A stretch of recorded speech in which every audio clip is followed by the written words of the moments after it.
Uma das maiores perguntas dos investidores é: quando eu devo realizar lucro? E um dos maiores medos é não realizar lucro a tempo do ciclo se reiniciar. Hoje eu preparei uma thread realmente bem grande aqui no Twitter, que é um extrato de mais ou menos 10% do que eu levei numa call fechada com a minha comunidade ontem, que eu faço rotineiramente toda segunda-feira, onde eu vou mostrar para vocês alguns dados on-chain, alguns dados macroeconômicos, alguns dados do varejo, para a gente entender o momento do ciclo que estamos, se a gente ainda tem muito ciclo de alta pela frente, ou se já está na hora de realizar lucro em Bitcoin e criptomoedas no geral. Mas antes, se você caiu de paraquedas aqui nesse canal, seja muito bem-vindo. Não esqueça de curtir o vídeo, seguir o canal, porque isso aí ajuda demais a gente que está entregando conteúdo aqui gratuito. E claro, ativa o sininho aí para ser notificado todo dia que um vídeo novo sair. Beleza, pessoal? Então esse aqui é meu canal no Twitter. Eu acabei de compartilhar essa thread lá. Aproveitem para seguir aí. Eu vou deixar aqui embaixo a descrição, bem como o link dessa thread que ficou realmente gigante. Você tem que estar com vontade de querer aprender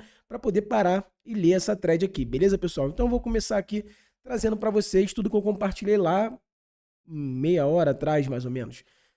Então eu coloquei, ontem eu fiz uma análise de ciclo com a minha comunidade e mostrei até onde o mercado pode ir antes do próximo bear market. Por que bear market? A gente vai entender aqui. Agora, como prometido, eu vou compartilhar 10% do que vemos lá toda semana. Lê essa thread com atenção, ela pode fazer toda a diferença.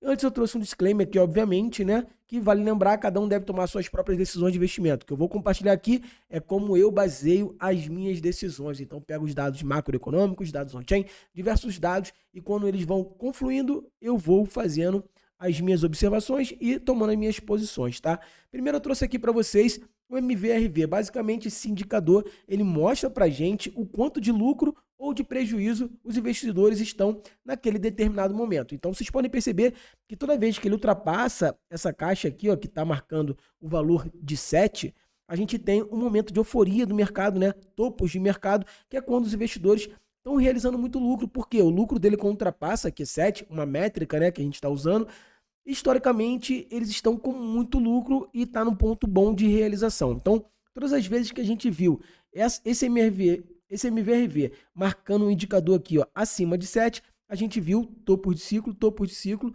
topo de ciclo, se mostrando um excelente momento para realizar lucro. Bem como quando a gente viu esse indicador aqui abaixo de 1, a gente viu momentos de bear market, ótimos momentos para realizar compra. E esse indicador mostra para a gente aqui que o ciclo ainda não acabou. Então, todas as vezes que marcou 7, a gente teve um topo. Não acredito que nós chegaremos a 7 novamente, que se vocês perceberem, a gente até ultrapassou aqui a 9, tá? E no último ciclo a gente só encostou, porque à medida que o Bitcoin ele vai ganhando cada vez mais adoção, ele vai ter um retorno decrescente, a sua volatilidade vai diminuir, tanto para cima quanto para baixo. Então, os investidores eles realizam lucro com antecedência, tá? De tal forma que não chegue a 7, tal como entrou no outro ciclo, tá? Então, eu acredito muito que a gente vai ter um ciclo aqui entre 5 e 6, mas aqui mais ou menos, tá? Atualmente, a gente está marcando aqui cerca de 2,7, tá? O que ainda é muito pouco, ó, 2,79. Então, isso mostra pra gente que a gente ainda tem ciclo pela frente. Um outro indicador que eu gosto muito de olhar é o True MVRV. É a mesma coisa do indicador anterior, só que ele desconsidera as moedas que já estão inertes, paradas por mais de 7 anos. Por que eles fazem isso? Porque muitas dessas moedas já se perderam e aí ele traz um dado mais fidedigno para a gente. Por exemplo, a carteira de Satoshi Nakamoto, com mais de 1 milhão de bitcoins. Diversas carteiras famosas aí que a gente sabe que o dono já perdeu o seed phrase e essa carteira nunca mais será movimentada. E ela mostra para a gente aqui pontos do ciclo onde a gente tem uma forte compra e uma forte venda. Lógico, quando a gente tem uma forte venda, a gente está vendo topos de ciclo, tá? Momentos de realizações. Foi assim em todos os ciclos, e até agora a gente ainda não entrou numa forte zona de realização dos investidores, o que marcaria um topo de ciclo, e ela não acontece de uma hora para outra. Percebam que eles vão realizando, entra numa zona de forte realização e a gente tem um tempo para entender esse movimento e poder se antecipar, sair do mercado nesse movimento. Beleza, pessoal? Um outro indicador que eu trouxe aqui que eu gosto muito de utilizar é a EMA de 2 anos do Bitcoin. Então, essa linha verde, ela pega o preço médio do Bitcoin nos últimos 2 anos, onde historicamente ela marcou bear market. Tá? Pontos excelentes para se comprar e ter ótimos retornos ao longo do ciclo. E todas as vezes que ela encostou nessa média vezes 5, que é essa última linha aqui, ó, a gente chegou num topo de bull market, ó, topo de bull market, topo de bull market, topo de bull market, topo de bull market, Percebam que aqui, tal como lá no MVRV, ela não ultrapassou essa linha, ela só tocou nessa linha. Teoria dos retornos decrescentes, teoria da redução da volatilidade à medida que o Bitcoin vai se tornando mainstream, mais conhecido, mais adotado por grandes instituições. Beleza? Então, partindo desse pressuposto, igual a gente viu lá na MVRV, que eu não acredito que vai chegar a 7, eu também não acredito que nesse ciclo essa média vai tocar aqui no 5 novamente. Mas uma realidade, eu acho que seria muito plausível que ela ficasse entre 3 e 4. Ela já está aqui no 2. A gente pode observar que o valor entre 3 e 4, ó, hoje, está marcando entre 146 e 190 mil dólares, tá? Então a gente ainda tem mais ciclo pela frente. O Bitcoin deu uma correção hoje, ele está sendo negociado na casa de 96 mil dólares. O VDD também é um ponto muito interessante, tá? Ele mostra pra gente, basicamente, de forma resumida, para ficar mais fácil de entender, quando aquelas moedas muito antigas, aqueles caras muito holders, muito diamond hands, que a gente chama, né? Aqueles caras que não costumam vender Bitcoin, estão realmente despejando o Bitcoin. Isso aí mostra um topo, porque obviamente esses caras entendem muito bem de ciclo do mercado e só vão se desfazer dos seus Bitcoins à medida que eles acham que o preço está realmente muito interessante para isso. Tá? Então todas as vezes que a gente vê esse gráfico marcando vermelho, é um ponto muito interessante que marcou o topo de bull market, é quando esses caras estão realizando muito forte. Então, ó, topo, aqui ó, próximo ao topo, bateu o topo aqui, topo, e aqui o topo na primeira fase do ciclo. Quando a gente olha agora, ela estava até começando a ficar perigosa. Existe uma métrica aqui, ó, que a gente fala que acima de 2,9, tá mais ou menos aqui, né? Aqui é o 3, é um ponto para abrir o olho, porque somente 5% do seu tempo esse indicador marcou acima de 2,9. Agora, esse indicador ele retraiu bastante, ele está marcando aqui ó, 1,6, o que ele mostra para a gente, mais uma vez, que ainda temos ciclo pela frente. Então, são vários indicadores confluindo para mostrar que a gente ainda tem ciclo pela frente. Pô, mas quanto tempo? Essa é a grande pergunta de $1 milhão que a gente está tentando não responder, porque ninguém tem essa resposta exata. Mas confluir o máximo de indicadores para a gente chegar a alguma conclusão e lá no final a gente vai chegar a essa conclusão. Um outro indicador bem interessante aqui é o indicador do varejo, tá? Normalmente quando a gente tem preços assombrosos, movimentos rápidos de alta, né? Aquela alta que a gente deu, aquela estilingada logo após a eleição do Trump, que a gente saiu de 60 e pouco para mais de 108 mil dólares. Então a gente vê naquele momento que o varejo, né, aquele investidor que não está dentro do mercado cripto, ele começa a pesquisar por Bitcoin. Aqui então o Google Trends, quantas vezes a palavra Bitcoin, como comprar Bitcoin, o que é Bitcoin, foi pesquisado. Percebam que em topos de mercado, 2021 aqui, por exemplo, isso daqui chegou no 100. Aqui a gente deu uma estilingada boa logo após a corrida da vitória do Trump, porque a gente teve esse momento eufórico das pessoas, caraca, 100 mil dólares, um Bitcoin, mais de 600 mil reais. O que é isso? O que é Bitcoin? A quantidade de visualização dos principais youtubers do mundo começam a subir bastante, mas percebam que à medida que o Bitcoin ele se estabilizou entre 90 e 100 mil dólares, os 100 mil dólares passou a ser normal. Ninguém mais fica eufórico com 100 mil dólares e esse interesse por parte do investidor varejo, ele retraiu, o que é muito bom. Por quê? O interesse muito grande do investidor de curto prazo, ele marca um topo de mercado. Porque esses caras são atraídos pelo preço e eles se afastam pelo FUD, tá? Que é aquele medo, dúvida, incerteza. Então, eles agem totalmente de forma sentimental. Então, a gente vê que esses caras não estão na euforia. É um ponto bem interessante para a gente estar exposto no mercado, porque, querendo ou não, esse pessoal vai ser a nossa saída de liquidez. Vai ser para esse pessoal que a gente vai vender no topo do mercado, como aconteceu com muitos de nós em outro ciclo, beleza, pessoal? Quando a gente olha aqui, ó, isso aqui é o movimento, né? As transações do retail, que é o investidor varejo, tá? E aí corrobora o indicador que eu acabei de trazer para vocês. Então, esse público, né, o varejo, eles estão interagindo muito com a blockchain quando a gente está em uma fase de topo de mercado. Então, eles são atraídos pelo preço. Então, aqui eles estão comprando igual um doido, ó, com o mercado no topo, comprando igual um doido no mercado no topo, comprando aqui, ó. E aqui na primeira onda do ciclo ali que se encerrou em março de 24, a gente viu que o varejo aqueceu, ó, ele chegou a entrar no mercado, mas aqui agora a gente está em padrões natural, padrões normais de temperatura e pressão, o varejo está safe, então a gente ainda vai ter essa entrada do varejo no mercado. Basicamente a gente está vendo um movimento de alta contínuo movido por institucionais.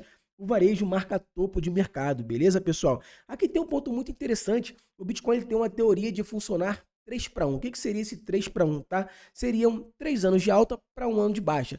E esse espiral bonito, ele diz nada mais do que isso. Então, ele divide esse espiral em 4 quadrantes, tá? Onde a gente acabou de entrar no último quadrante, que é o quadrante aqui, ó, de 2025. Se você olhar, quando a gente vê essa parte azul escura aqui, ó, são all-time highs. O que é isso? máximas históricas do Bitcoin sendo atingido, tá? Então, aqui a gente não atingiu nenhuma máxima histórica em 2025. A gente teve algumas aqui no final de 2024. Mas se você perceber, todo esse quadrante aqui, pessoal, ele marca pra gente o quê? Marca pra gente vários pontos azuis, o que significa que o Bitcoin ele está atingindo várias novas máximas históricas, historicamente, obviamente, dentro desse quadrante aqui do mercado. E a gente acabou de adentrar nesse quadrante de 2025, onde também marca um topo de ciclo do mercado, segundo os outros 3 ciclos que nós tivemos, para depois o ciclo se reiniciar. E a gente entra aqui, ó, nessa fase vermelha, que é uma fase de bear market, depois uma recuperação, um ano de halving, e o ciclo vai se retroalimentando. Então, acabamos de entrar no ciclo, no ano onde, historicamente, o Bitcoin atinge uma nova máxima, que é o topo do ciclo. Beleza, pessoal? Um outro ponto bem interessante que eu trouxe aqui é que, historicamente, a gente tem um 4º trimestre do Bitcoin como sendo o melhor trimestre do ano, tá? Só que em anos onde nós estamos no último quadrante, como por exemplo, ano passado a gente teve o halving, agora a gente está no terceiro ano consecutivo de alta para o ciclo se retroalimentar. Aqui há uma exceção e a gente vê o primeiro trimestre sendo um trimestre com uma performance realmente avassaladora. Foi assim aqui, ó, em janeiro de 17, foi aqui em janeiro de 21. Percebam que são anos pós-halving, tá? Então são últimos anos do quadrante, pessoal. Então é o último ano onde a gente atinge o topo para o mercado se retroalimentar. 17, 21 e 25 tende a seguir o mesmo padrão, porque aqui entra aquela velha máxima, a história não se repete, mas ela rima por vezes. E quando a gente olha a sazonalidade do Ethereum, isso daqui fica ainda mais notável. Se a gente pegar o ciclo de 2017, mais uma vez, o último ano do quadrante pós-halving, ó, em 2017, o Ethereum performou bem por 6 meses, um semestre, tá? Então, 31%, 48%, 214%, 67%, 160% e 26%. Se a gente for vir para 2021, ele performou bem por 4 meses, 78%, 8%, 34% e 44%. E agora a gente está entrando em 2025, o que, segundo a sazonalidade do mercado cripto, a história do mercado cripto, mostra para a gente que a gente tem tudo para ter um primeiro e um segundo trimestre aí bom de mercado, tá? Outro ponto aqui para depois a gente chegar nos pontos negativos, porque nem tudo é maravilha. Eu gosto de explicar para vocês aqui, obviamente, todo o cenário de mercado, tudo que eu estou enxergando. E, pô, tô trazendo uma cor aqui, realmente, que eu só levo lá para a comunidade fechada. Então, se você não setou o dedo no like, seguir o canal ainda aí, não sei o que fazer com você, tá? Então, aqui, ó, institucionais tornaram-se compradores compulsivos e diversos países têm considerado manter uma reserva estratégica de Bitcoin. Em um ano, o ETF de Bitcoin foi um sucesso, superando o valor do ETF de ouro. Vocês têm noção disso aqui, pessoal? Então, não é mais só os Estados Unidos, tem dezenas de países especulando criar uma reserva estratégica do Bitcoin. Porque eles entenderam que o Bitcoin combate a inflação. O Bitcoin é programado para ganhar valor com o passar do tempo, enquanto as moedas fiduciárias, real, dólar, têm meta de inflação anual que vai corroer o seu poder de compra. Isso daí é uma meta. Todo ano a gente vai ter isso daí. E esse ETF foi tão bizarro o sucesso dele que em um ano ele tem um valor de mercado maior, um valor sob gestão, né? Maior do que o ETF de ouro, que já tem mais de 20 anos de negociação. Então, para vocês perceberem como os big players, como os grandes institucionais, a maior gestora do mundo, como os grandes países estão se posicionando nesse momento de mercado. Agora, os pontos negativos, beleza, pessoal? Então, o Bitcoin é o ativo mais correlacionado com a liquidez global, tá? O M2 é um indicador que ele mostra pra gente a liquidez ao redor do mundo. E toda vez que essa liquidez sobe, ó, quando a gente olha aqui, ó, o Bitcoin vai para a Lua buscando máximas históricas. Liquidez sobe, o Bitcoin vai para a Lua buscando máximas históricas. Liquidez sobe. E toda vez que a gente tem essa liquidez aqui negativa, o Bitcoin entra em um momento de bear market. Foi assim aqui também. E o que está acontecendo agora é que desde setembro, quando a gente atingiu um pico aqui de liquidez, a gente está tendo uma retração nessa liquidez e está começando a se tornar negativo. Então, esse sim é uma red flag, é um ponto de alerta no mercado. E quando a gente analisa o balanço do Banco Central americano, a gente vê também que a gente está no mesmo movimento de aperto quantitativo, o que não aquece a economia, na verdade ela desaquece a economia. Diferente do que a gente teve aqui em 2021, que a gente teve uma grande injeção de liquidez no mercado, a gente está vivenciando sim um processo de contração de liquidez global. A gente precisa ver isso daqui mudando, mas a gente vai chegar a algumas conclusões aqui, tá? Então eu trouxe diversos indicadores positivos para mostrar para vocês por que eu acredito que a Argentina tem mais alta no mercado, só que alguns indicadores negativos para mostrar também por que eu acredito que essa alta não vai durar o ano que vem inteiro. Beleza? E hoje saíram dados de inflação, dados do mercado de trabalho, e o mercado de trabalho continua robusto, continua forte, americano, tá, pessoal? A gente não olha para o Brasil aqui para nada. E a inflação tem aumentado nos Estados Unidos. Quando a gente fala de taxa de juros, imagina que o Banco Central ele tem que equilibrar dois pratos. Um prato é a inflação, o outro prato é o mercado de trabalho. E a ferramenta que ele tem para isso é a taxa de juros, tá? Então, se ele diminui muito a taxa de juros, ele enriquece o mercado de trabalho, tá? Ele salva o mercado de trabalho, só que ele tende a aumentar a inflação.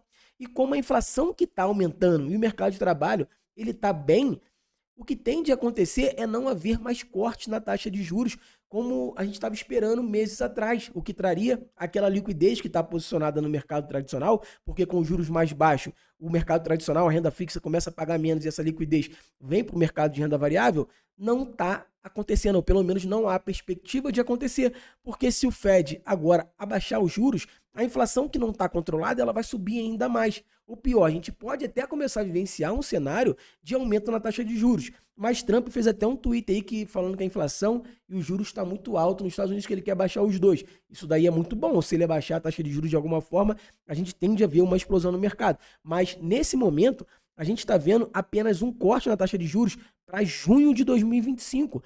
Antes, eu lembro que eu faço essa call toda semana com a minha comunidade. E a gente tinha uma sequência assim, ó, muito grande de pelo menos uns 5, 6 cortes na taxa de juros, ou seja, era uma precificação de muita injeção de liquidez ao longo do ano de 2025, coisa que a gente não está tendo. Então, M2 não está legal, balanço do Fed caindo e a gente também não está tendo uma precificação de corte na taxa de juros. Então, são 3 pontos importantíssimos que para mim é rei para decidir até onde a gente vai nesse ciclo de alta, tá? E para completar, o dólar está extremamente forte, tá?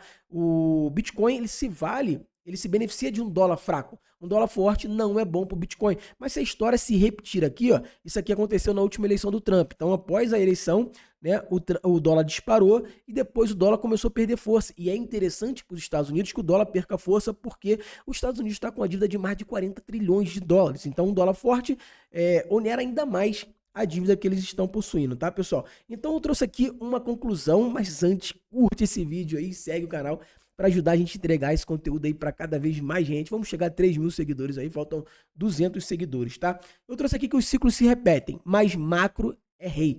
Para mim, macro é rei. Não tem como a gente ter um ano exponencial se o cenário macroeconômico não mudar. Obviamente, pessoal, todos esses dados que eu trouxe aqui, dados on-chain, dados macroeconômicos, eles mudam diariamente. Tudo isso daqui é muito dinâmico. Por isso que lá na comunidade a gente faz uma call toda semana analisando o triplo de dados que eu trouxe aqui agora, para a gente saber o melhor momento para se posicionar e o melhor momento para realizar lucro dentro do mercado. Então, eu concluí aqui dizendo que os ciclos se repetem e macro é rei. Acredito que podemos ter um movimento de alta nos primeiros meses após a posse de Trump, especialmente se algo relacionado ao mercado for anunciado.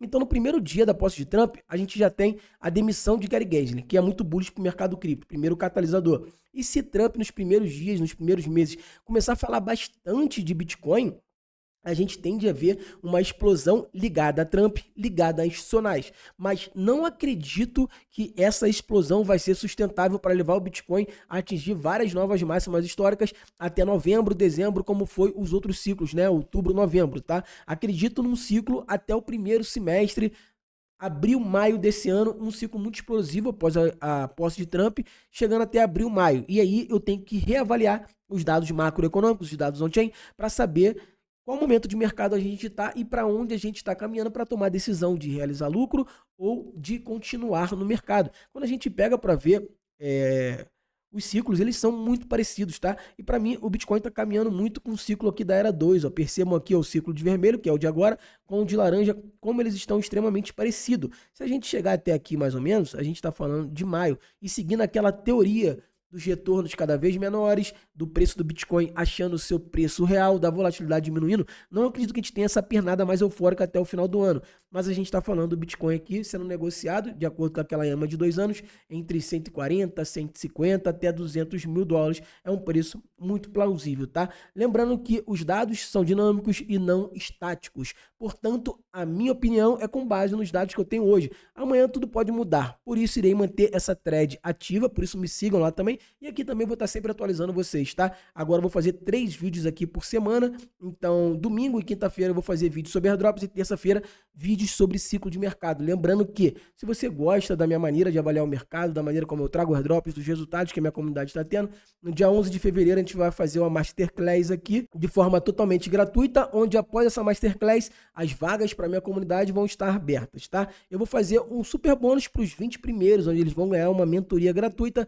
que acelera muito o processo de aprendizado. Você pode entrar no link aqui embaixo para entrar na fila de espera e ter mais chance de ficar entre os 20 primeiros, beleza, pessoal? Então espero que tenham gostado do conteúdo. A minha ideia é sempre trazer clareza para vocês, não só ficar fazendo FOMO, falar que a gente vai subir para sempre e vai ficar 10 anos subindo, porque não é isso que eu estou enxergando. Eu enxergo sim um próximo trimestre muito bom, mas a gente precisa estar reavaliando o mercado o tempo todo, tá? Não esqueçam de curtir o vídeo, siga o canal, tamo junto e até quinta-feira.